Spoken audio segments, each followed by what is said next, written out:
It's getting cold, cold inside. Double sweater.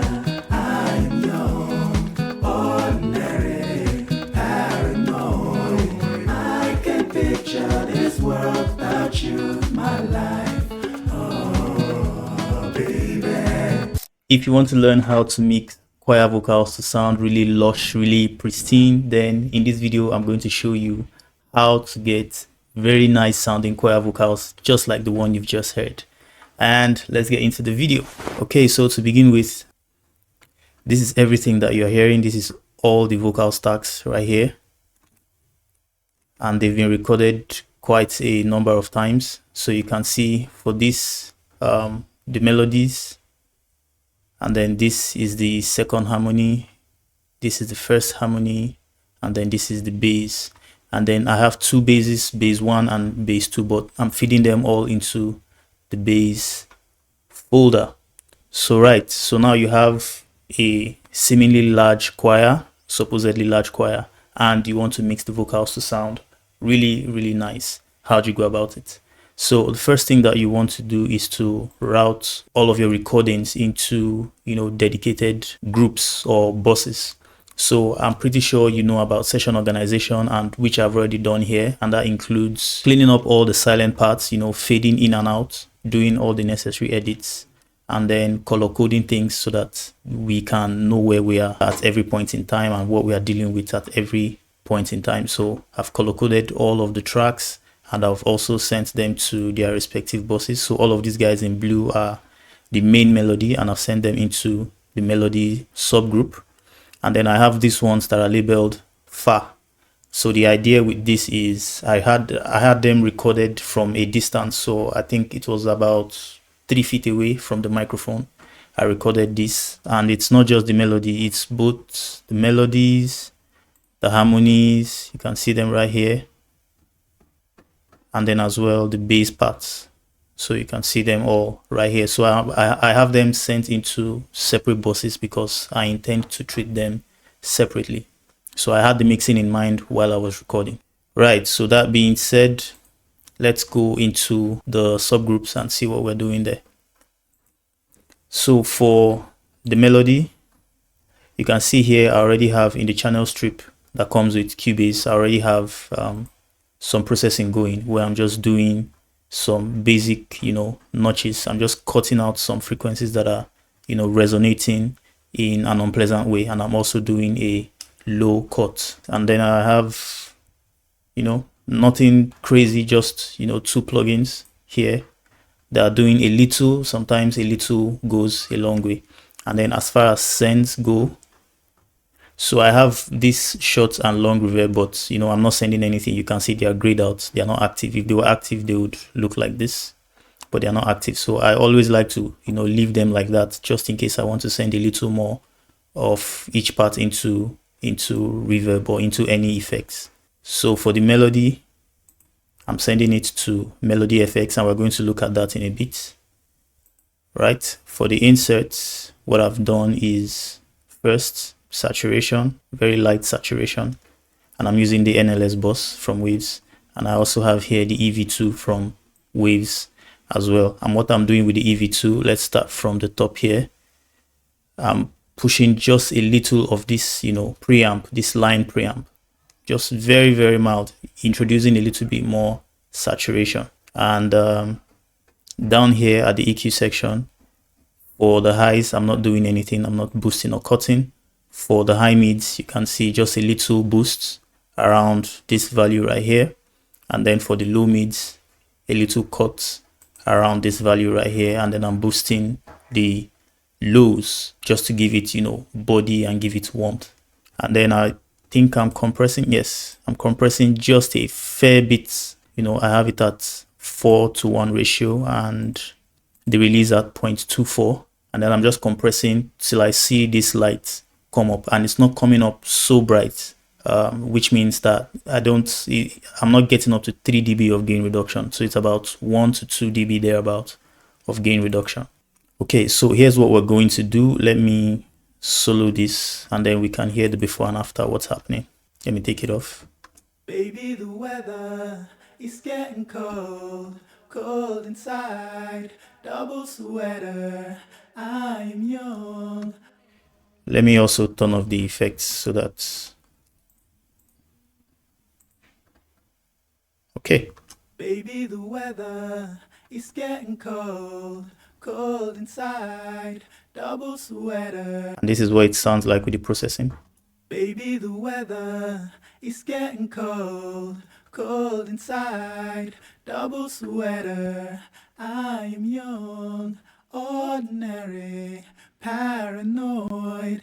I can. So you can hear that it's bringing the vocals forward. It's giving it a lot more definition. You know, it's sounding a lot clearer and cleaner. And, you know, that's really what we want to achieve. Not doing a lot, you know, just little moves, taking out what we don't need and then just introducing a little of what we need. All right. And then for the part I've labeled soprano, this is what it sounds like by itself. Let me turn this off. Baby, the weather is getting cold. The weather is getting cold, cold inside. Double sweater, I am young, ordinary, paranoid. I can't picture this world without you in my life. Oh. All right, you get the idea. So what are we doing? First off, I'm using the NLS bus to saturate again, very mild saturation, not so much, just to bring a little bit more life into the performance. And then I'm using the EV2. I'm doing a little bit of line boost, and then here on the EQ section I'm boosting the highs just a little bit to just, you know, introduce some shine to the vocals. And then I'm also increasing this high mids a little bit as well, and then I'm taking out from this, you know, low mids. I'm taking out about 2 dB, and then I'm also boosting the lows just to give it more body and give it more warmth, because the thing with choirs is when they're all singing together, you want to feel that weight in them, you want to feel that warmth in the choir, right? And then I'm also, okay, I don't think I'm doing any compression here. I'm not compressing this one. It sounded really okay to me, and I felt it didn't need any compression. And that's it. And together with the melody, sounds like this. Baby, the weather is getting cold, cold inside, double sweater, I am young, ordinary. Bear in mind that I've already, you know, balanced each of these different recordings against each other, against themselves. I've already, you know, leveled out all of the channels, and I've also done, you know, panning to put them in their respective pockets before I started, you know, to apply any kind of processing on them. So now let's hear what the alto sounds like. Baby, the weather is getting cold, cold inside. And you can hear I have them singing, you know, octaves apart, 1 octave low and 1 octave high. Baby, the weather is getting cold, cold inside, double sweater, I'm young, ordinary. Now, what did it sound like before any of this processing? Baby, the weather is getting cold, cold inside, double sweater. You can hear how muffled that sound, and, you know, it just lacks clarity.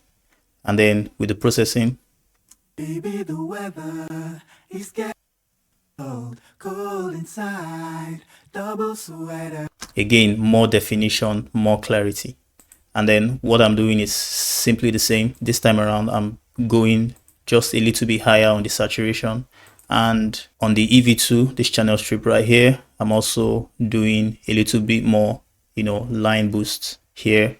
And then on the highs, about 2.4 around this value. And then also here, a little bit of boost around the high mids.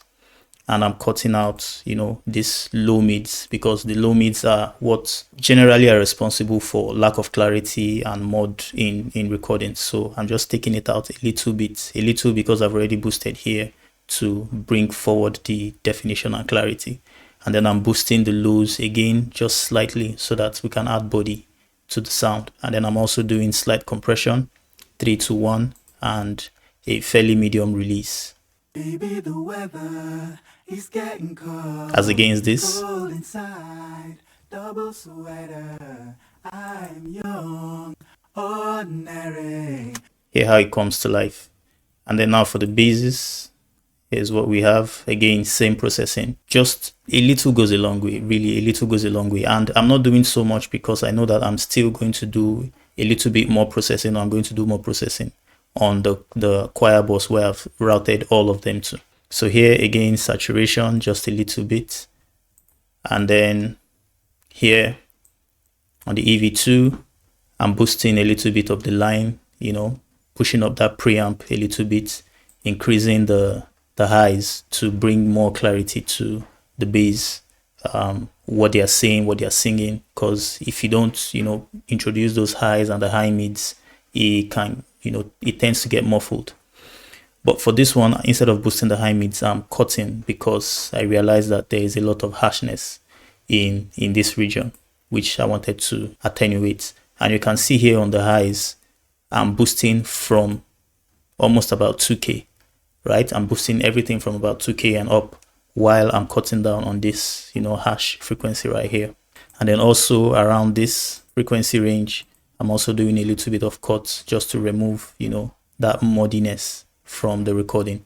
And unbelievably so, I am cutting on the lows instead of boosting for bass. Yes, and that's because I don't want it to sound too boomy. Yes, it's bass. You might think that it needs, you know, more boost, but then in this case, I'm just, you know, cutting because the more you boost, the more it gets boomy, the more it gets, you know, unclear, if there's a word like that. Yeah, but you understand what I'm saying. So yeah, let's hear what the basses sound like before this processing.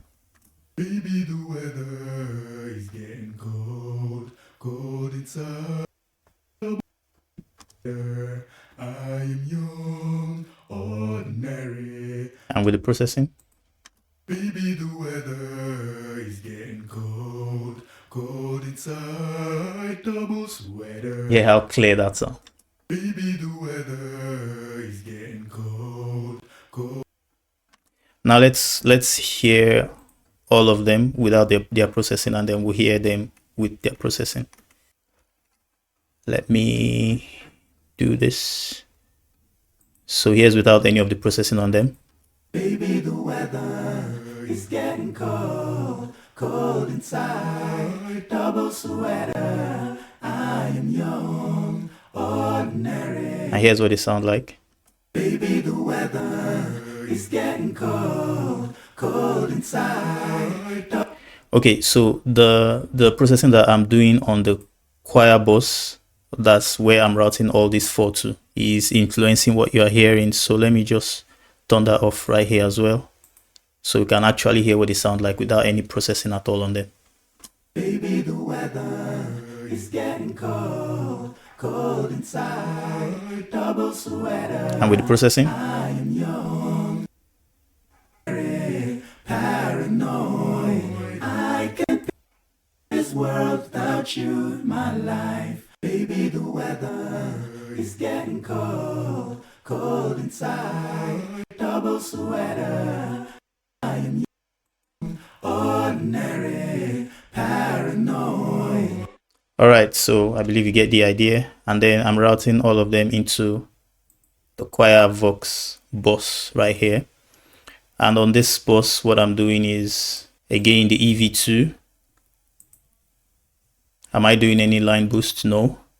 On the highs, I'm not doing anything. And then on the high mids, just a little bit. I'm just pushing this mid-range. I want the mid-range to come forward a little bit so as to, you know, introduce more clarity to the entire choir. And then I'm taking out a little, just a little of, you know, this range right here. This range can really get, you know, very nasally. And I had to just turn it down. And then I don't think I'm doing anything here. Of course, no.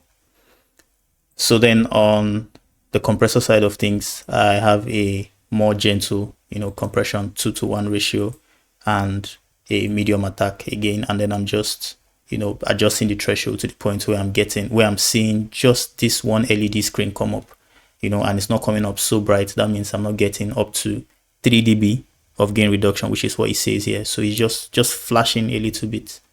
Let's see, you can see that. Come on, man.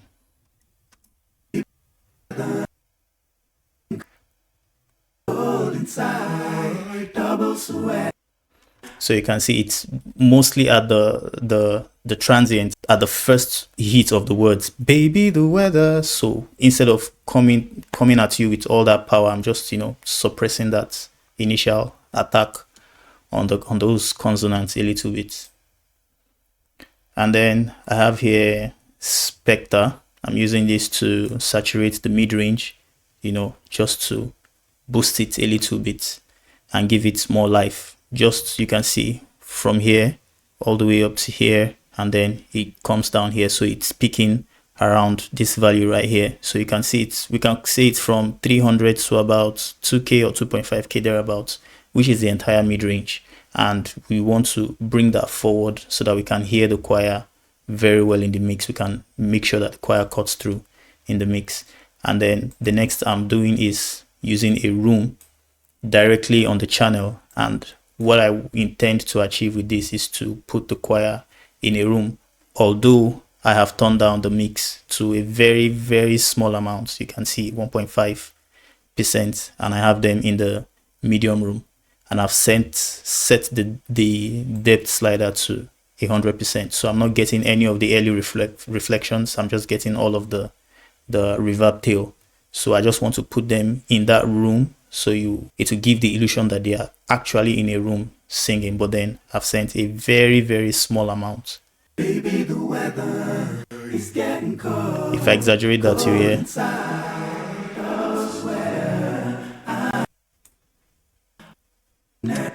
Baby, the weather. I don't know why my PC is acting up, but yeah, okay, so let's just set that back to 1.5, and then that's all I'm doing. So here now I'm routing this to the Allvox bus, which is right here.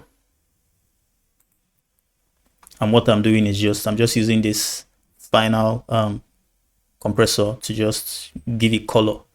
That's basically what it's doing, because the gain reduction it's not even up to 1. I'm not getting up to 1 dB of gain reduction. So I'm just using this for the color that it provides, that warmth, that's, you know, very vintage analog color. Right, so that's all I'm doing. And then as far as effects go, yeah, let's see what I'm doing with the effects. So I have here the short reverb and the long reverb, and the short reverb is just Valhalla vintage verb. I've set it to just under a second, 15 milliseconds of pre-delay. And for the long reverb, I have Valhalla room, 120 milliseconds of pre-delay and 2.4 seconds, and I've put them in the large room. Right, so that's all for the reverb. Oh, before I continue with the effects, let's see what I'm doing with the distant Vox bus, where I sent all those far, if you remember, all those recordings that I did from a few feet away. So I'm sending them to this distant Vox bus. So let's see what's happening there. Let me mute this guy so we can hear. Baby, the weather is getting cold, cold inside, double sweater. So I'm using this to just achieve depth in the mix, just to push the vocals, you know, a little further back into the mix and create that sense of multitude of people singing, right? Because I couldn't get that with just this. You know, if you really want to capture a choir singing, one person singing over and over, stacking up vocals, can never get you the same kind of effect as a huge number of people singing. It's almost not possible, right? So, but then to emulate the effect is where we have to now start to do all these tips and tricks, and that's what I've tried to do here. So if I bypass all of the processing that I've done here, let's hear what it sounds like. Baby, the weather is getting cold, cold inside, double sweater. I'm young, ordinary, paranoid. I can. Basically, what am I doing here? I'm doing compression first, because I want to send them into the back. So I'm doing fast attack and a medium release. So this makes sure that attacking all of the transients, making sure that they're not coming through, they're not poking forward. And then the release, I've set it to a medium to slow release to make sure that it doesn't quite recover, right? So what this does is to suppress all of those transients, because the more transients you get, the more sound feels like it's, you know, really close to you. And then I've set the release, you know, to a point where it doesn't quickly recover before the compression happens again, and I'm getting a very decent amount of gain reduction. Let's see. You can see that.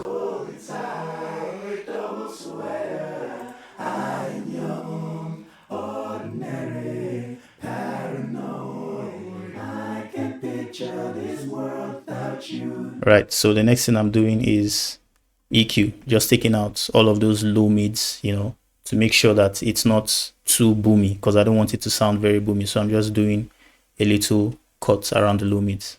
And then the next thing I have is this guy right here, and this is what is doing all of the heavy lifting. So if we hear, if I take it off,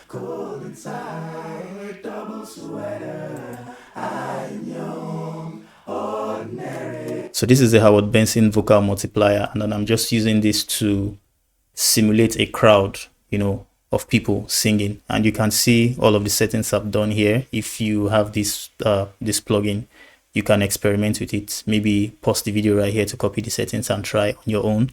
But then they have really great presets that you can use to start, you know, testing out what you want to do. And then the next I have is the reverb, and I'm using this reverb directly on the channel to just put them in that room, in that space. Putting reverb directly on the insert and putting reverb, using reverb as a send, usually achieves, you know, two different things. For this one, I want to make sure that they are in the room, right? Putting them in the room and pushing them to the back of the room. And that's really what I'm doing with this one. Although I'm not sending the entire of the signal to the reverb, just 27% of it. If I was sending everything this way, it would sound like.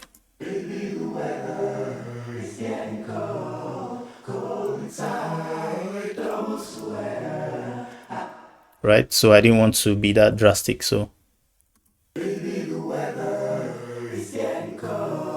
can hear it sounds like they are in an actual room and they are standing a few feet away from you singing. And then after that, I have frequency again, carving out some frequencies, making sure that they are not poking out and they are not really resonant, especially in an unpleasant way.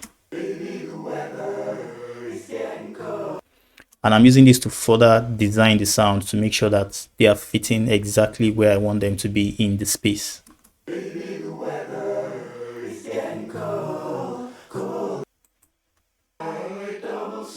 You can hear when I take it off and when I bring it back on. When it's off, the vocals sound like they are coming a little bit more forward, and then when I bring it back in, they move further back just a little bit.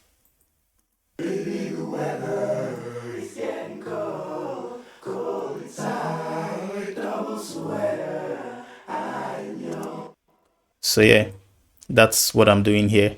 And then I'm blending that with the main choir vox. So let me just take this, and I have this at -3. So if I just take it all the way out and start to introduce it slightly. Double sweater, I am young, ordinary, paranoid. I can picture this world without you, my life. You might not necessarily hear the effect this way unless I do it, you know, the reverse. So I have the distant vocals at -3, and then I start to bring in the main choir vocals, you know, gently until I have a decent blend between the two of them. So this is just the distant choir vocals you are hearing now. And then I start to blend in the main choir vocals.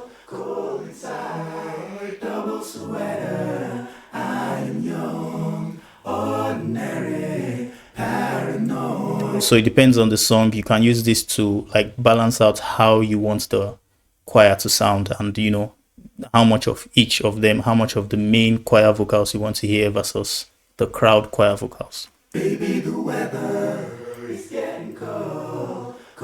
inside, double sweater. I'm young, ordinary, paranoid. I can picture this. And there you have it. That's it. And then the next thing I'm doing is I'm also using this Evox Choir plugin from Antares. This also does something similar to what the Howard Benson vocal multiplier plugin does, right? So I'm just using a combination of the both of them, and I'm sending each of these choir buses, each of these vocal buses. So you can see I have the soprano going to the soprano FX, which is the Evox Choir. I have the melody going to the melody one, and so on and so forth, bass to the bass one. And then on each of them, you can see I'm just, slightly changing the values for each of them. So if I should take away all of the choir multiplier plugins that we have on this track, and let's hear what just the vocal choir vocals sound like by themselves. Baby, the weather is getting cold, cold inside, double sweater. Now you can hear, even though I sang almost each part, I sang them about 6 times to maybe 7 or 8 times, it's still not giving that crowd feel, as such, even though I've panned them all the way around the stereo field. Baby, the weather. You still don't get that sense of a choir singing, right? But then when I introduce all of these effects, baby, the weather is getting cold, cold inside, you start to get that feel. And that's really how you go about making this choir vocals sound like an actual choir. Now, with all of this processing, let's hear what it sounds like in the context of the whole song, because as you can see, I've taken out all of the drums and all that. So let's hear what it sounds like in the context of the whole song. baby, the weather is getting cold, cold. Damn, my PC be doing me dirty. Really, really dirty. Baby, the weather is getting cold, cold inside, double sweater. I'm young, ordinary, paranoid. I can picture this world. I'm sending all of this now, all of the drums and the vocals and everything into this mix bus where I'm doing further processing. I've bypassed them here because if I turn them on, you're not going to hear any sound at all. My PC is going to really lag. So but what I've done basically is just do some small EQ moves here with frequency, and then I'm using a tape machine to just give it more color. And then the next thing, I'm using this EQ P1A to boost just a little bit from 60 Hertz and above, and then as well from 10K and above, just to give it a little bit more bass and more treble. And then I'm using this MV2 to bring up the low level information. So those very quiet details, I'm just bringing them up, especially those distant voices and this Evox Choir, those voices that I've sent into the back. I'm just bringing them up a little bit more in the mix so that you can really hear them. And then the next thing I'm doing is, or the last thing I'm doing is this VCA style compression here. And I'm just doing a fairly slow attack and a fairly fast release, threshold at this level, not so much. I'm getting about 1 to 2 dB of gain reduction with this. And basically, yeah, that's how you mix your choir vocals to sound really nice. So I hope you learned something on this one. If you did, please leave me a like, also drop a comment and subscribe to the channel if you want more content like this one. Thank you for stopping by, and I'll see you in the very next video. Have a good one. Baby, the weather is getting